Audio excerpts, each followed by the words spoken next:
Oh, yeah. My deepest, darkest secret is probably... Hello everyone and welcome back to another video. Today we are talking with Scott Niswander from Nerdsync. Scott is such a funny guy, an amazing creator. I had the privilege to talk to Scott about his journey, and this was an amazing conversation and I had so much fun. And also, please do me the favor of liking the video and subscribing to the channel if you want more interviews like this one. So without further ado, let's get right into it. I want to take you back to 2012. Take me there, yeah. So you opened your channel, Nerdsync, in 2012. And I want to take you to a little bit before then. Can you tell me a bit about who Scott was before Scott opened his YouTube channel? He had a little bit more hair on his head back then. Not so much on the face though. It all sort of shifted, you know?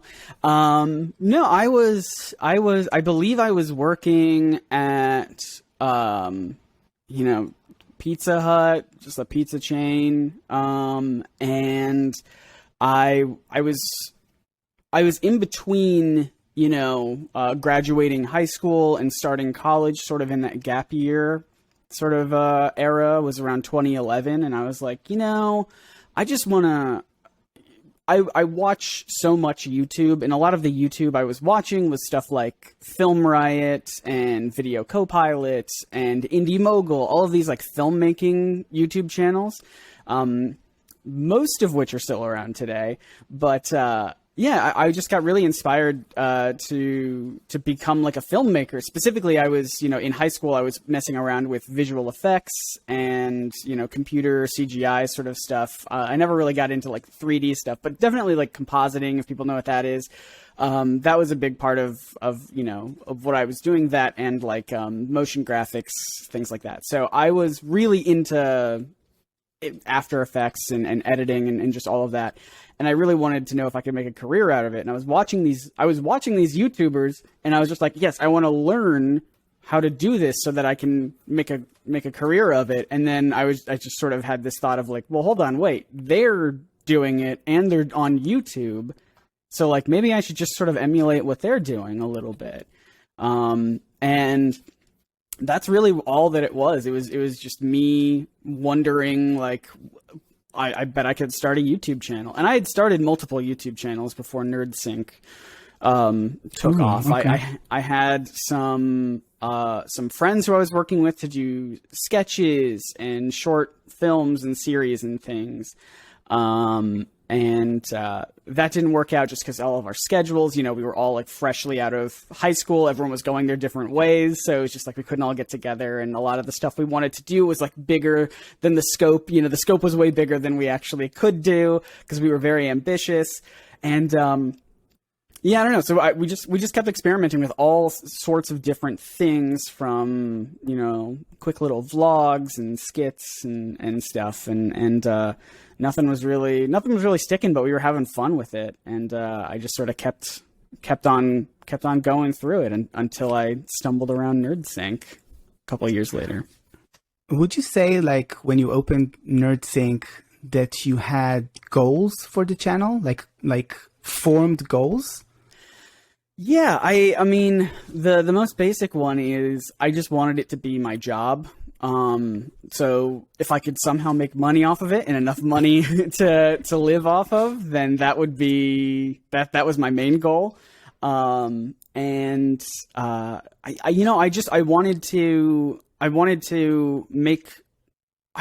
to be honest, I really just wanted to make stuff that I thought was fun and interesting and just have a good time. At the time, I really wasn't thinking about anything else other than just, I want to make some fun stuff, and I want to see if I can turn this into my job. Looking back on your video catalog on YouTube, you have lots of videos from way back when and until today. I'm wondering, like, if there was ever a moment where you were like, this isn't going to work. I'm going to give up. I've had many moments like that. I feel like I have a moment like that probably at least once a year. And there are definitely years where I've had more of that. I think you can go back into, I always say that like prior to 2018, I really wasn't proud of a lot of the stuff that I was making. There was some stuff maybe around 2015, 2016 maybe, but like a lot of it was not stuff that I think really holds up, and it's not stuff that I would, want to put a stamp on for a stamp of approval on today. And a big part of that was because around that time I was struggling financially, to be completely honest. Like I was stuck in an apartment that was way too expensive, and I was living there by myself, and I couldn't get out of it because, getting out of it would cost even more money, and trying to find a place to live, a new place to live that would be cheaper, I'd still have to put, some money down on it. So it was just like, I felt like trapped. And I just needed to just pump out videos in order to just survive, really. And, I've talked about this before I made a video about Thor's whole arc in the MCU. There was, and it really resonated with me. And I mentioned in that video that there was even a time where I was struggling so much financially that I couldn't pay my utilities or my rent or anything. So my power was shut off for a little bit, which is kind of important when you're making YouTube videos, to have electricity to do stuff on a computer and camera and things. So yeah, there have been absolutely some hard times, and I got through those thanks to some very nice friends and family and just fans and supporters who got me through that, and I'm eternally grateful. But that was probably as low as I've gotten in those moments, and I think that was around maybe 2017 or so. And you can look back, I always think of that year specifically as the year I was just trying to survive. And so that's definitely one of them, one of the low points. Wow, that's so tough. Yeah. To be in that moment, to be in that like portion of time where you're like, I can't survive. Like, how do you combat that feeling mentally? Like being in a position is like, it's so tough, but friends, family, all that. Yeah. At some point, you need to pull yourself forward. Like, where did you draw the strength from? To be completely honest, I think it was my family having my back was very nice. It got to a point where I was even considering moving back in with my parents, and the only reason I didn't do that even sooner, before it got to that point, is because I was living in a completely different state. Like, so being able to pack up everything and move it across states and, fly or drive or whatever, and bring the cats. I had cats, bring them with me. So like even all of that would be expensive, which is why I felt trapped in that sort of situation. But, knowing that my family had my back, and knowing that even a lot of friends helped me out and helped get me out of that jam was, it was just really nice. And I feel very fortunate. And, I know that if things were any different, like, there are tons of people who are in that sort of situation that don't have those resources to help them get out of it. And so I feel very, very fortunate in that sense to have been able to sort of escape that period of my career, I guess you would call it. Amazing. Thank you for sharing that. That's a very dark moment. Let's rise from the darkness. Yeah, let's do it.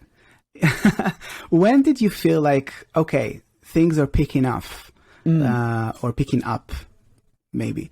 I think the very first time I felt that was in 2014 when I made a video about the Guardians of the Galaxy. And, the MCU was picking up steam. Avengers had already come out. Guardians of the Galaxy was right around the corner, like maybe a month away from when I posted my video. And I just, I made a video. No, really, there weren't a lot of people talking about Guardians of the Galaxy at the time. There really weren't a lot of, like, it feels weird to say now, but there weren't a lot of like comic book superhero channels. There, you know, even channels that just cover like nerdy, geeky stuff in general really weren't paying too much attention, even still, to the MCU and superhero movies, even after the success of the Avengers. And so, like, you know, all that stuff didn't become massively popular until, you know, it keeps growing every year. But at the time, no one was talking about Guardians of the Galaxy. So I was like, well, I'll just talk about it. I'll just make a really simple video. And it went semi-viral. Like, it was for sure my first video that ever hit over 1 million views. And at that point, you know, thanks to that video and then just following videos that started getting more views because of it, I was getting more subscribers and things like that. I was able to make money, which was a big part. At that time, I was living with my parents out of college. I failed out of college because I was spending too much time working on YouTube videos and not going to class. So I was living with my parents, and I was, you know, wanting to break out of that and be able to make money and turn YouTube into my job. And that video was like the very first time where I was like, oh, I think I can actually do this. I think I can actually make this my job. And, you know, ever since then, there's been a lot of ups and downs, a lot of swings here and there. I would say recently I feel good. Recently, I feel like I'm on another upswing. I've been up and down over the past couple years, but as I'm trying to like redefine what my channel is, I've gone through a lot of different, like, if you watch a video from the very start, it doesn't look or feel like anything that I'm making right now. Even if you watch a video from like 2 or 3 years ago, it doesn't feel like the stuff that I'm making right now. I'm always like changing and evolving, and whether that's better or worse is really dependent on what the viewer wants to see. But right now, I'm pretty happy with the stuff that I'm making. I'm no longer in that, you know, survival sort of mode. At least I don't feel like I am. But you know, I'm making stuff that I'm proud of, and yeah, I just feel good about it. That's amazing. I do have like a question. It's kind of weird. Okay. But like, looking at your videos, like on the catalog, I see that even back in 2012, you had like branded thumbnails with your logo and all that. And I'm wondering if that was like a conscious decision from the beginning, or is that like something that you did afterwards, like going back and editing those thumbnails and stuff? Yeah, no, it was for sure a conscious thing. I was doing that. I mean, I've always had branded thumbnails until very, very recently. Like, my last 2 videos are the only ones that don't have branded thumbnails on them, because, well, I can get into why later. But like, yeah, ever since the beginning, I was always like, you know, back then I had different series on the channel too, right? I had comic misconceptions and tie-ins. There was other stuff like Behind the Frame, which was like our VFX and prop tutorial making stuff, because it wasn't all about, you know, comic books and superheroes all the time. We were just doing all sorts of nerdy things.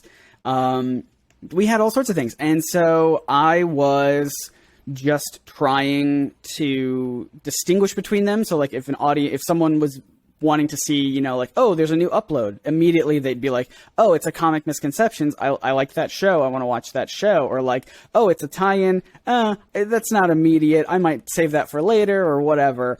And so I always branded stuff like that. And I learned quite late in the game that's you know, as YouTube's always changing, you know, that kind of stuff is not really necessary, and in fact, it could actually hurt a lot of viewer retention and just click-through rate and things like that. So I was just like, oh, well, you know what, I'm gonna not do that. You know, I'm gonna brand everything as Nerdsync, just in general, which is my channel, and I did that for many years, and then just very recently, I decided to even take that away. And I've just, as I put more of myself into my videos, more of my personality, the branding in the thumbnail is now just me. I used to never put myself in the videos thumbnails, just because I didn't think people cared about me. They cared about the content that I was trying to say. But nowadays I'm trying to really engage with the fact that people want to hear what I have to say and they care about my thoughts and things. So very recently I started putting my face and myself in the thumbnails, and that's my quote unquote branding these days. It's not necessarily a logo, but just me. It's like you realized late what we all knew like for years. I didn't think people cared. I was like, no one cares about Scott. They care about the history of the Joker or whatever, right? They don't care about what I have to say. They care about the topic. And as I'm learning extremely late in the game, people are like, no, Scott, we care about what you have to say and what your thoughts are. And I was like, really? That's weird. But it's not weird. It's not weird, because I do the same thing. I watch other YouTube channels where I'm like, oh, I don't even know anything about this topic, but I love this creator, so I want to hear what they have to say about it. And it's weird that in my head I was like, but no one would apply that logic to me, you know? But yeah, I'm learning slowly but surely. Let's make it a game, okay? Uh-huh. For the viewers who will watch this, if you cared about Scott and wanted him to do his branding on himself before he did it, write in the comments of this video, I care about Scott. Yeah, let me know. Let me know out there who cares. I hope there's at least one person. It's going to be me. Excellent. It's guaranteed then. I want to ask you, what's the life cycle of a video? Can you walk me through your process? Yeah, it's always changing. I discovered recently I have ADHD, so that explains a lot. But I don't really have one specific workflow. I have a lot of ideas. I've got a list of ideas. It will never run dry just because it takes me so long to make a video, and it takes me 2 seconds to think of a topic that I just write down.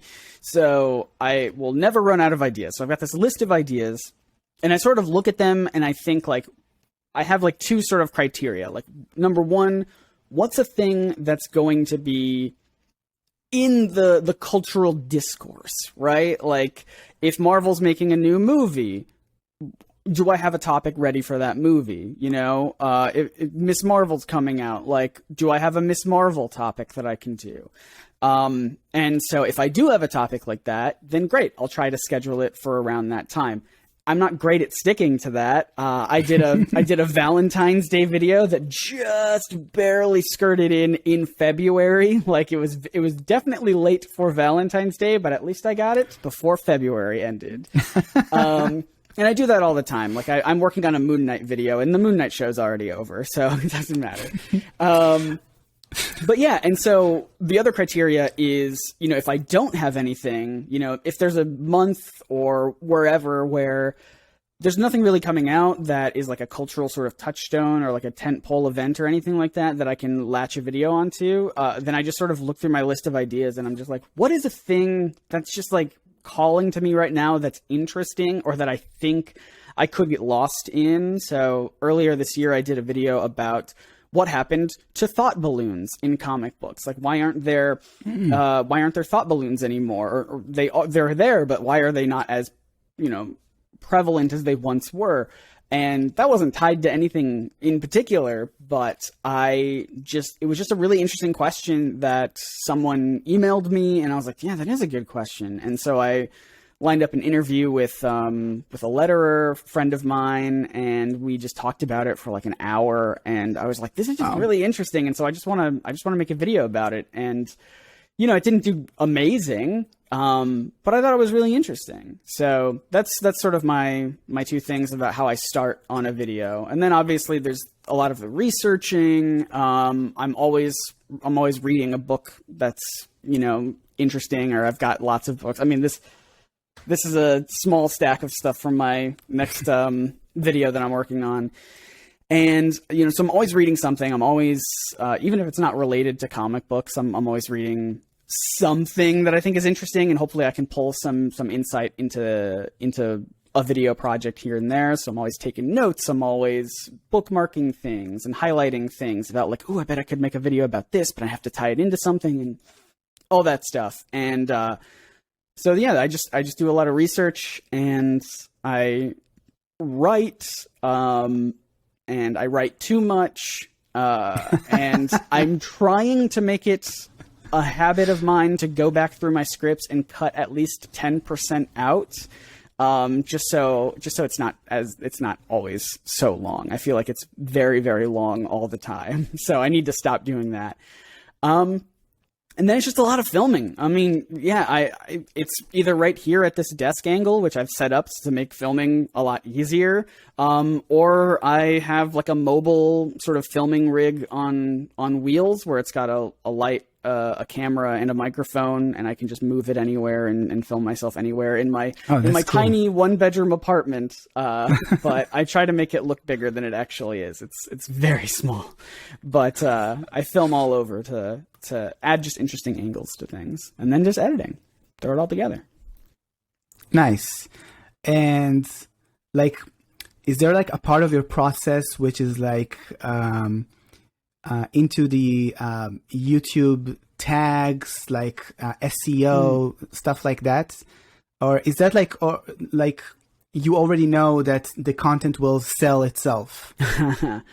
That's something that I'm working on currently. I know that a lot of creators are like very SEO minded, where they will come up with a thumbnail and the tags and the description and things way before they even write the video, let alone film it. And I want to get better at that. I used to at least make a thumbnail in advance before I started writing, just to see, because if I can't make a good thumbnail, then I can't, no one's going to click on the video. So like, why should I spend time making it, even if it's something that I really, really, really want to make? And I'm bad at that sometimes. Like, I know I should be doing that. I should be like SEO driven and like, but sometimes I just get an idea stuck in my head and I just want to talk about it. And, it might not do the most amazing, like the thought balloons thing, right? Like it didn't do numbers, but I just thought it was really interesting and I wanted to talk about it. And, so I need to balance that with stuff that is more SEO driven. So I've got, there are other creators who I chat with, sort of privately all the time about these sorts of ideas. And they've got whole workflows about, looking up if a video topic is going to sell well, quote unquote, if it's going to be a banger, if it's going to be, something that might not be very interesting, but you want to talk about, and like trying to sort of categorize them and balance that sort of stuff. And I'm not dived into that too much on my own, but there are tools available for that I'm trying to learn so that I can get better at that sort of thing. But yeah, I think at the very least, having a thumbnail, having an idea for a thumbnail is really, really helpful. And before you start filming. And in fact, because YouTube auto plays now, like having the first 3 to 5 seconds of your video be visually eye-catching, like having that 3 to 5 seconds be like visually eye-catching, and especially if you have captions that can, that play under an auto-played thing, like that can, have text that bring people in, or even just pop text on the screen so that people know what you're saying. Like having the first couple seconds be interesting to grab people is almost as important as the thumbnail, because sometimes people don't see the thumbnail because YouTube autoplays, and so you just have to have this first couple seconds be really, really interesting. And that's something that I'm working on right now. So a lot of this stuff is still in a work in progress for me as I think about it. But that is something I think about when I'm writing. It's like, how can I hook people visually or with a question or something within the first couple seconds? And hopefully I get better at that. The thing about the 3 to 5 seconds of the video, that's such a good point. I didn't even think about it, because I'm like on YouTube and I'm clicking and I see the previews and I'm like, wait, I'm also publishing videos on this platform. Right? I need to do Isn't that it too. weird how you don't think about that until someone points it out to you? It's Yeah. I was the exact same way. Like, I didn't come to that realization on my own. It's all these other creator friends I talk to privately who are like, yeah, you got to do this. And I was like, that's a good point. Yeah, why aren't I doing that? So that's why we all got to chat together. We all got to chat. That's why these chats are important. They're helpful. Yeah, I think like also the thing about what you said about writing, I experienced this when I started writing on Medium in 2019, and I was trying to like write topics, write blog posts about many things, and then someone pointed out that if you like write the headline first and then write subtopics like subheadings, then it becomes a lot easier. And then I was like, okay, I don't need to invest all of my energy in thinking about the entire article. I need to invest only in this point and then only in this point. Like build the article, all that. And then when I started on YouTube, that connection flipped, and I was thinking like, okay, I can do this in YouTube too. I can like record things separately and then like pull them together. And that was a game changer for me.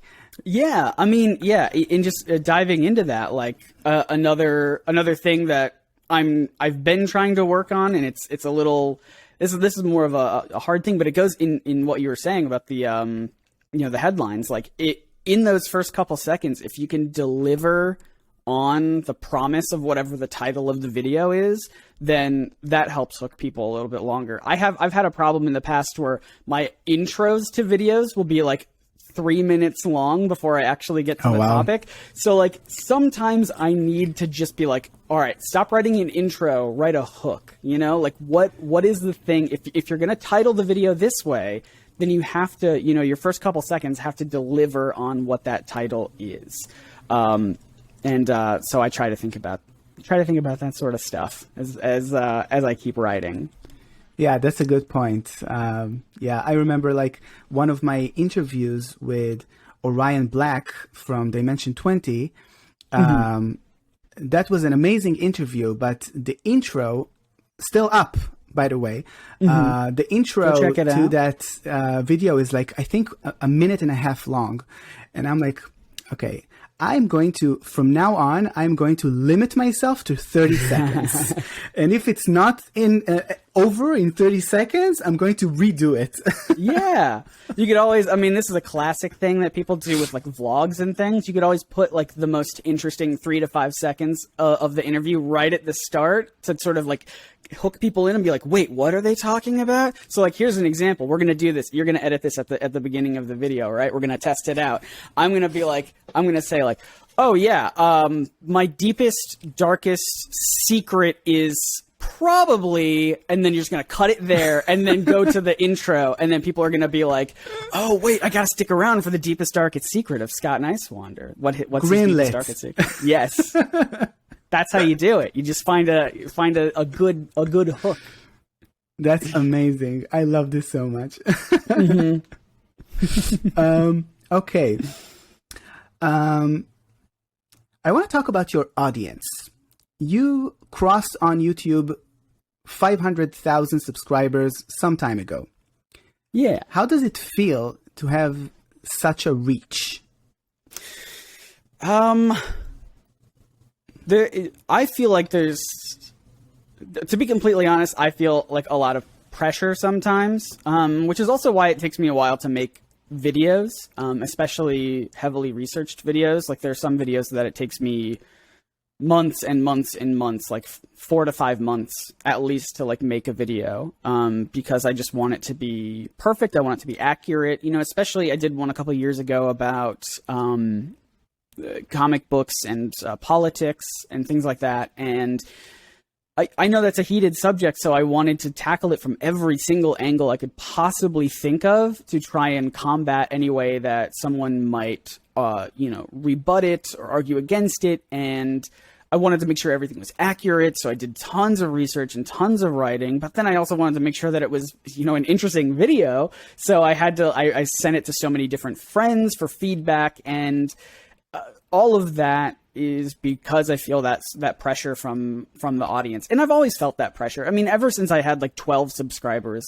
I used to upload a video weekly, sometimes multiple times a week. And even when I had less than 100 subscribers, like way less than 100 subscribers, I was like, oh, these are 12 people that have taken time out of their day to watch my stuff, taking time out of their weekly schedule to watch what I'm watching. So I want to make sure that I am delivering, that I'm like living up to my side of the bargain of like, here's new video every week, even if it puts a lot of stress on me to do that, where I'm just like, oh, I gotta make a video this week, because if I have to make it every week because these people are counting on me. So I've always felt that pressure, and even with less than 500,000 subscribers, so it's always been there. I think nowadays almost in a weird inverse way, it feels like less pressure these days, because I know that the people that I want to watch my videos and the people that my videos are aimed at are the ones who just want to hear what I have to say at whatever time I have to say it. And really the pressure is not there anymore for me to deliver on time, like schedule wise for them. I still want to make sure the video is good. I still want to make sure it's as accurate as I can get it. And I do beat myself up a lot when something's inaccurate. And people point it out in the comments, and I'm like, oh, why didn't I catch that?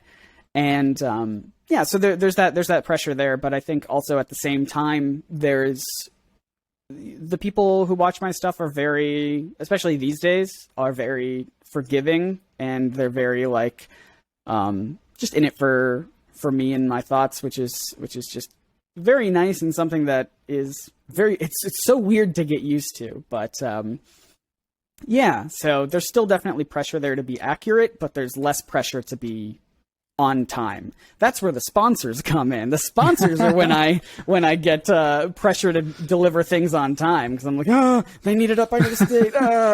But fan base wise, no, everyone recently has been very, very nice. I did a charity live stream to raise money for the Trevor Project, in celebration of Pride, and almost all of the obviously you have some outliers who are saying some bad things that we banned from the channel, but almost all of the comments in the chat were so positive and so lovely. And I think that's just a testament to how my audience is these days versus how it was, like maybe 5 years ago. People wouldn't be that way. And it's because I started opening up about my opinions and my thoughts and my life a little bit more.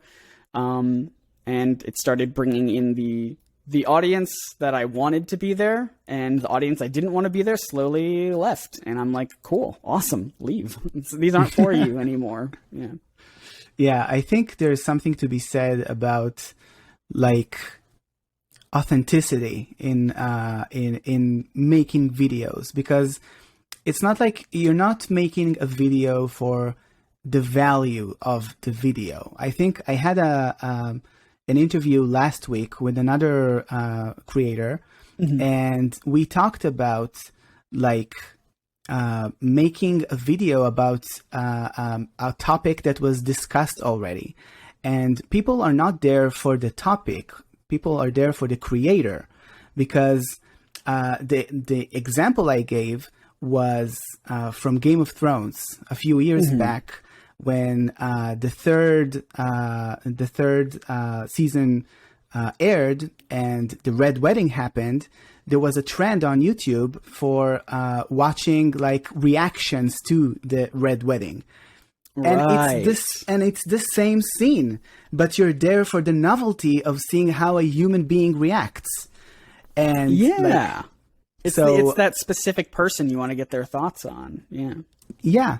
So it doesn't really matter if what you're going to say is like eventually the same as what someone else is saying, as long as you're saying it in your own voice and in your own like personality, then it's like it's probably the best for your audience.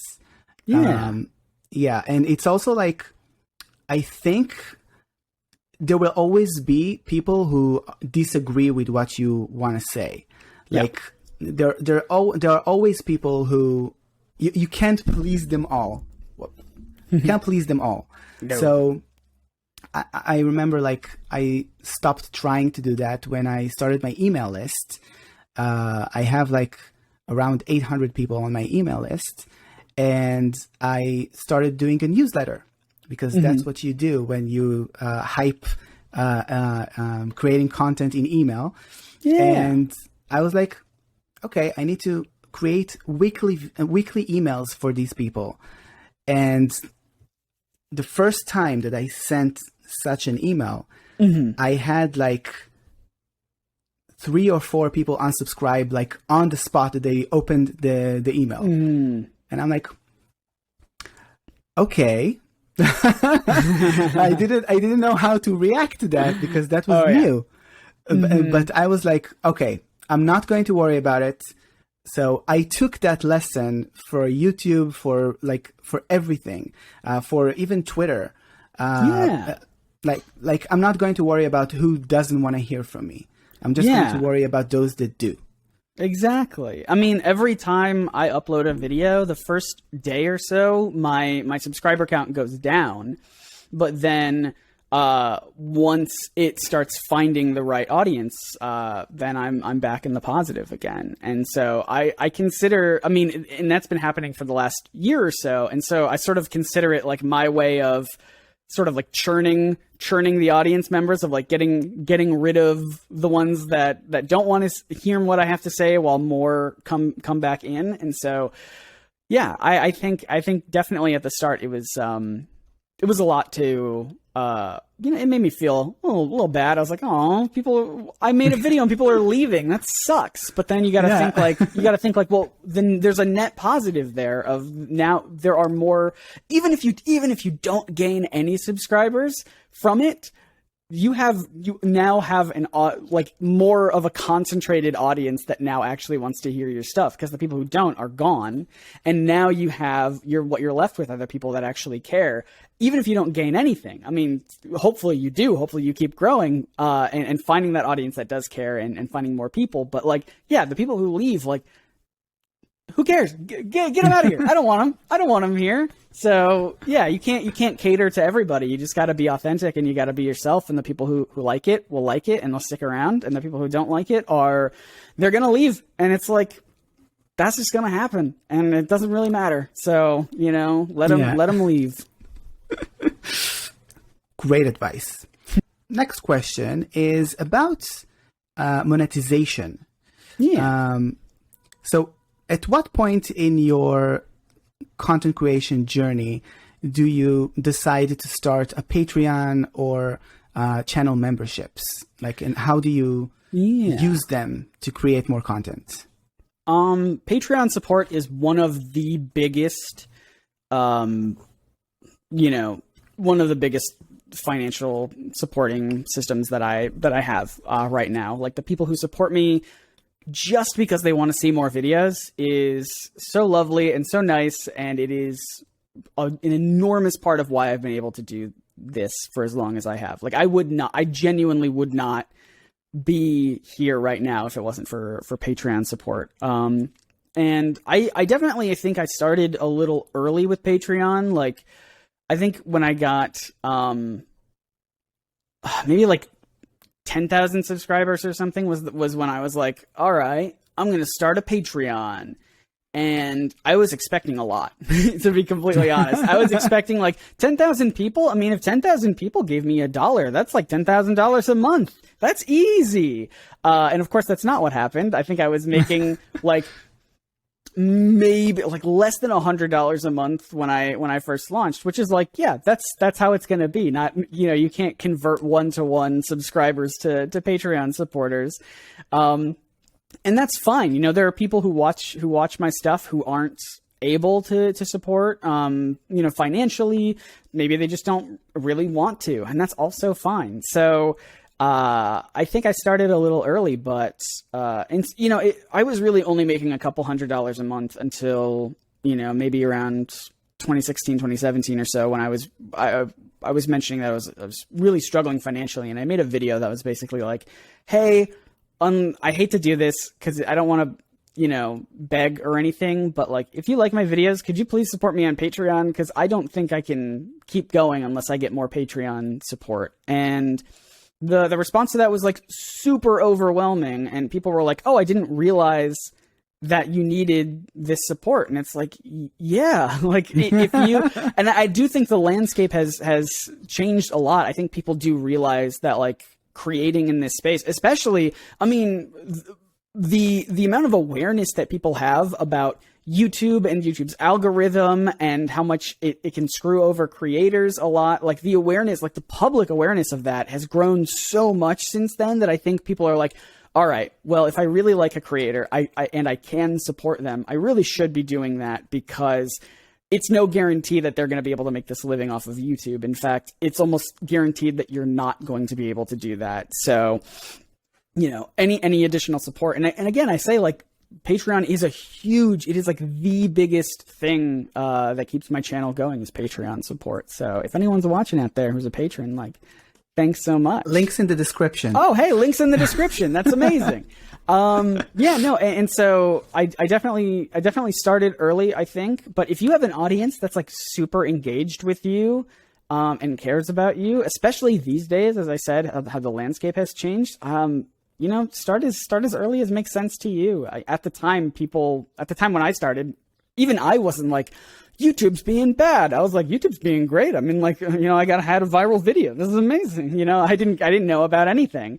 So yeah, do whatever makes sense for you and your audience, which I know is a super vague answer and not helpful at all. But, I would caution against starting really, really early. I know a lot of people who have started creative projects and, like, right at the launch have started a Patreon. And if you can't make that creative project last for even a year, then I don't know. That to me feels a little like, it feels like you're immediately trying to fund it without knowing that you can even sustain it.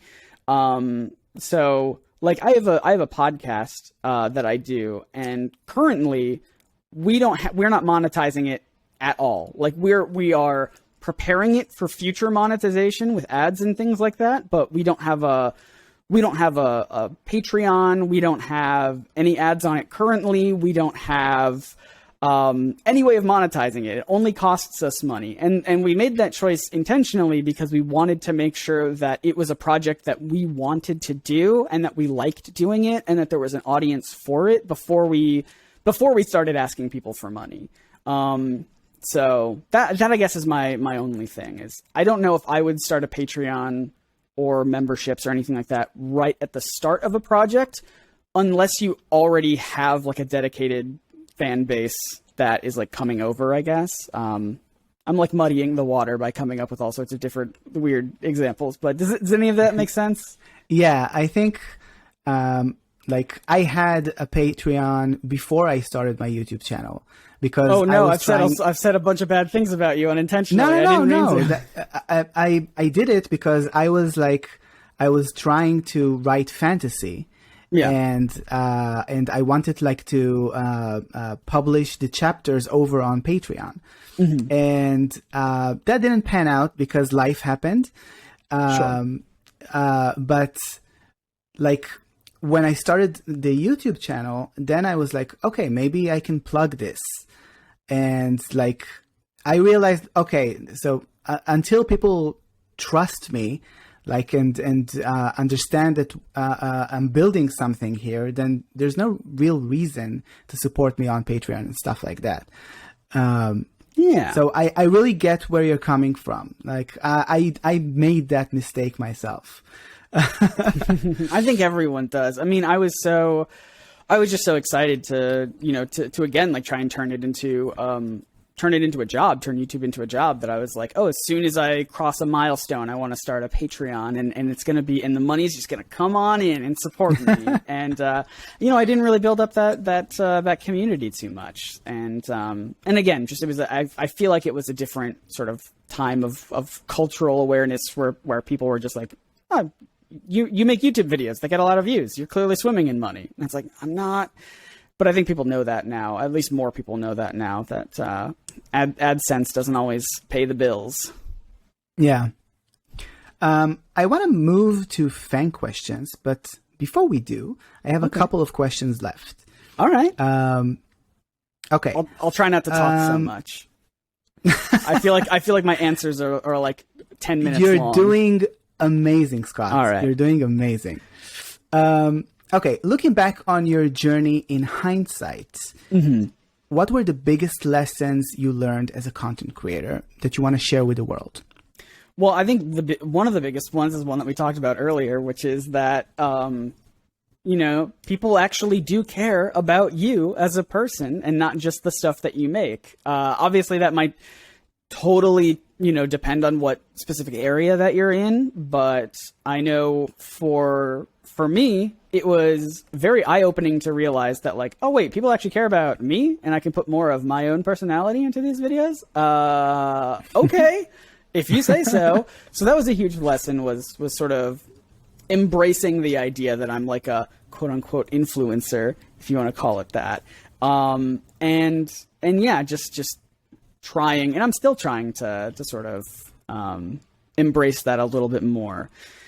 I think another thing is trying not to see other people who are in your space, like in the same sort of area that you're in. Trying not to see them as, you know, competition, but seeing them as, you know, colleagues, people you can reach out to for advice, people you can, you know, I DM people all the time. People DM me all the time when it comes to just like, hey, do you want to collab on this thing? Or like, do you have any advice over here? And everyone's just talking to everybody, and everyone's super friendly. And if you go at it from this idea of like, well, we're trying to compete in the same space, that's not really how it works. Cause like, if I make a video about one topic and another person makes a video about the exact same topic, or vice versa, maybe I get to a topic late and there's already a video on it, people are gonna watch both videos. You know, there's no finite amount of views, right? It's not like if one video gets a lot of views, then it's taking away from another video. Like,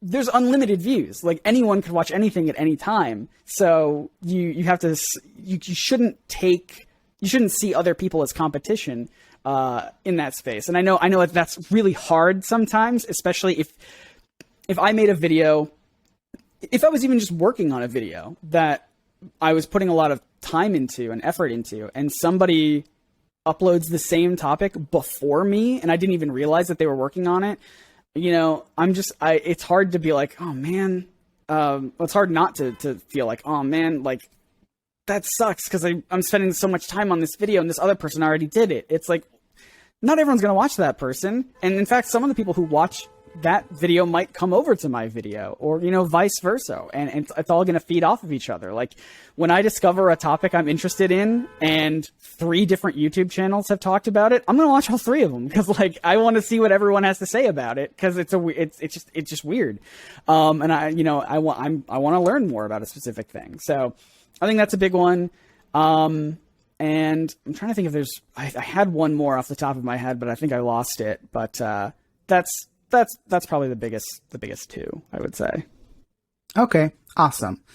Yeah, those 2 I think are the biggest takeaways for beginner content creators. Now let's talk a bit about the future. Oh, what are your current goals for your channels? Like, for the foreseeable future? Gotta be NFTs. I'm kidding. I think for me, for my channel, like, I've got some tangible, like, you know, numerical goals. Like, obviously hitting 1 million subscribers would be great. I've always, for some reason, I've always just liked the number 600,000. Like if I hit 600,000, then I'd be like, oh, I'm fine. And I'm close enough to that I think it'll happen. If not this year, then hopefully next year. But, I've just been, those are some numerical goals. I think, there's all sorts of stuff I want to do. I'm working on like a branding refresh, to sort of take Nerdsync into the future to rebrand it and sort of, change up how people see me and my content and things like that. I want to work with more people. I love working with people. I love collaborating with people. I want to do bigger budget projects, like projects that actually have a proper budget. Cause like right now, I'm a one-man show. I pay for everything, right? Like any equipment that I need, any travel that I need to do videos, books that I need for research purposes. Like it's all coming from, me, right? Like, so being able to work with other people, being able to work on something with like a proper budget that might come out in a really, I don't know, that's like a higher quality sort of thing. I think would be like really, really fun. I've done stuff sort of like that in the past, but not really. So I think that would be cool. And also, can I just be real honest? Of course. I want to give myself permission to make bad art. I think I'm a perfectionist a lot of the time, and that's also why my videos take so long to make. And I want to get better at allowing myself to make something that's not perfect. I want to get better at just allowing myself to sit down and record something that's not 100% scripted, that's maybe just an opinion piece rather than a research piece, and just talk to the camera and just make something that isn't the best thing I've ever made. Like I want to give myself permission to make something that isn't the best thing I've ever made.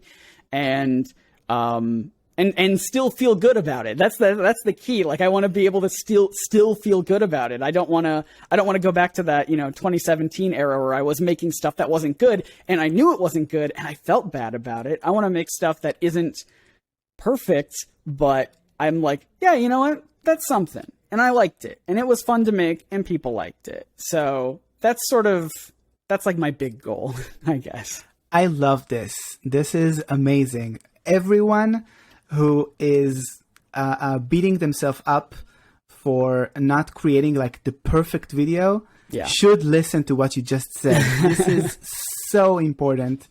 Thank you so much for sharing that. That's amazing. Well, I hope it helps someone out there. I'm still trying to embrace it myself. So if it can help another perfectionist like me, then that'll be worthwhile. It's so hard, but I think, like for me too, I come from the world of writing before I started YouTube. Mm-hmm. And it was so hard for me, like doing NaNoWriMo for many years. And then like getting into a part of the story where I'm like, this isn't working. I'm going to throw this in the trash. Yeah. Like I have so many unfinished drafts in my Dropbox. Oh, tell me about it. I have full video scripts fully written that I've never filmed, and I don't know why. It just gets stuck sometimes. Where I'm like, I don't know, this isn't that great, and I just let it go. And I need to, we need to do better about that. Let's just keep working on stuff, even if it's not great. It doesn't matter. Yeah, we need to just get it out there. Get it out there. Okay, now for some fun fan questions. Let's do it. Okay. So I'm going to warn you. These are questions that your audience asked me, okay? Oh, goodness. Okay. Okay, so let's start off with a bang. Can you explain how magnets work? No one can. It's impossible. No one knows how magnets work. Scholars remain divided. Awesome. Okay, this is a thoughtful one. Mm-hmm. When you reach a dead end in your research for absolutely absurdly obscure stuff, what do you do? If I reach a dead end, I imagine that means if I'm trying to ask a question or I'm trying to answer a question and I can't find the answer, or at least a definitive answer, but the question is sort of vital to the script. That has happened a couple times to me where I have if it breaks sort of the overall script, then yeah, sometimes I'll just put it all on the back burner and be like, I think I just need to think about that a little bit more or do some more research here and there. But a lot of times I'll reach a dead end when it is something that is not necessarily vital to the video. And in that case, people always have told me when I was making my videos to like present yourself as an authority on something, as an expert on something. And that's why people want to listen to you. And I do think that's true to an extent, but I think it's also okay to just say, I don't know, to just mention that like when you get to a stopping point, when you reach that dead end, to be like, I tried to look into this and I don't really know. Here's my best guess. Take it with a grain of salt, sort of a thing. And that's definitely happened to me before. I made a video earlier this year even about the Valentine's Day one I was talking about, where there's a lot of conflicting accounts or just missing accounts where it's just like where I was even thinking like we have to keep in mind that this one account might not be very accurate. Here's a possible other account. I don't have it. It doesn't exist. I can't find it in my research, but like we have to at least keep an open mind that like there might be other things. So if it totally breaks the script where I can't proceed forward at all, then I think that is sort of a problem, but I don't think I've really run into that. I think I've mostly run into dead ends where I feel like I need to answer them and I can't. So I just explain that I can't and hope that that's good enough. And I think that's just, being authentic, being humble in that way of like, I don't know all the answers, but I tried my best. Yeah. I think also there's something to be said about doing a video as a process and not like for doing it as like an authority, like documenting your process as like learning something. I think Jack Kirby, famous artist, has a couple famous quotes about like how he has a lot of questions about the world and about life and about reality, and he doesn't know what the answers are, but he really enjoys the questions. And I think that's also something to take forward. If you do like, explainer type videos or, whatever, if you're trying to answer a question, sometimes you don't need to answer the question. Sometimes the question is just interesting in itself, and trying to find the answer is what's interesting, even if you don't find the answer. Love this. Chef's kiss. Yeah. Okay. What piece of media can inspire you when you feel you're in a creative block? Oh, a big one for me is Kiki's Delivery Service. I don't know if you've seen that. It's a Studio Ghibli film, or Studio Ghibli, however you want to say it. And it's basically the entire thing is just about, having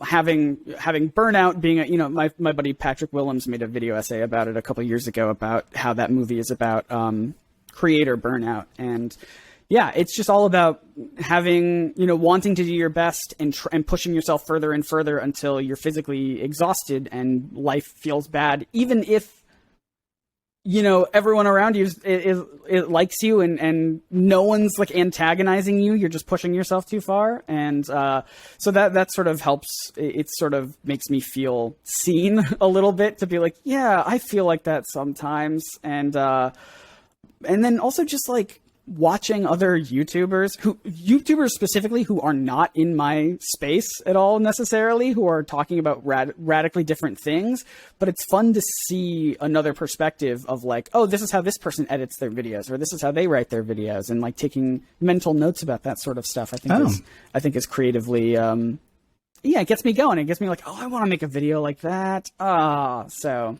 yeah, definitely a lot of that stuff. That's good. I think I'll borrow that last one there. Yeah. Okay. Last question. Last fan question. Do you still paint or do collages or any other creative outlets that are just for you and not for your job? I play D&D right now, and it is not for any content. It is just something that my friends and I do, and it's great, and I love it. Unfortunately, I've not had time to paint. It's hard. Oil painting is hard to do when you don't have a big open space, because I don't want to get it on anything. You know, if I had a room for painting, heck yeah, I would be painting all the time. It'd be so much fun. Collage art, I think, was very fun, and I would love to revisit it. But yeah, I don't know. I need to find more time to allow myself to do those sorts of things, but mostly just playing D&D, playing video games here and there. Those aren't really artistic things. D&D might be. But yeah, no, I think I draw sometimes. I'll throw that in there. I draw sometimes. Sometimes it's not for anyone but me. So yeah, I try to make stuff that's not content. Yeah. You know, you could try to challenge yourself, like try to do a collage in your limited space, and before you do it, like throw a d20 and see how you roll performance. Oh, that could be good though. I could roll a D100, right? And then that would be like, I'll flip to a magazine. On that page, I have to use something from that page. Oh, that could be interesting, actually.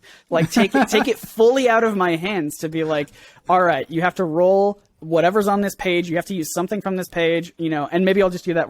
I'll roll a couple times and I'll be like, all right, this page, got to make something. And, limit myself to like an hour to make something. I don't know. That could be fun. I think that would be fun. Yeah. Why not? Awesome. Great. Scott, thank you so much for this lovely conversation. It was an amazing time to talk to you. Where can people find you online? Oh, people can find... Well, first of all, thank you so much for having me. It's been a pleasure. People can find me online mostly at my YouTube channel, Nerdsync, Nerdsync. It's all one word. I post fairly infrequently, but I'm trying to go for 2 times a month. And I make video essays about nerdy things that I'm interested in. Scooby-Doo, other cartoons, comic books, superheroes, things like that. I love that stuff. So if you're interested in hearing my thoughts, go check it out. You can also find me on Twitter at Scott Niswander, which is a very complicated last name, and just follow your heart, however you think it's spelled. Spell it that way. Other than that, yeah, I'm all over the place, but those are the main 2 areas, I think.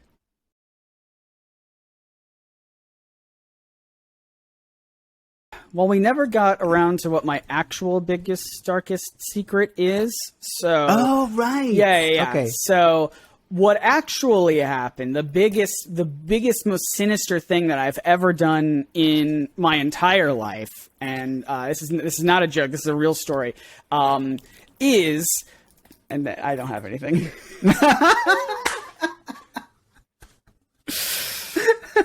I got nothing. One time I forgot to tip at a restaurant many years ago. That made me feel bad, and it haunts me to this day. Thank you so much for watching this video. I hope you enjoyed, and if you are down for watching some other videos, then there's something around here for everybody. So watch any of these, and please like the video if you haven't already. And if you want to see more interviews like this one in the future, please subscribe and hit the notification bell so you won't miss the next interview. So thank you so much, and I'll see you next time. Bye for now.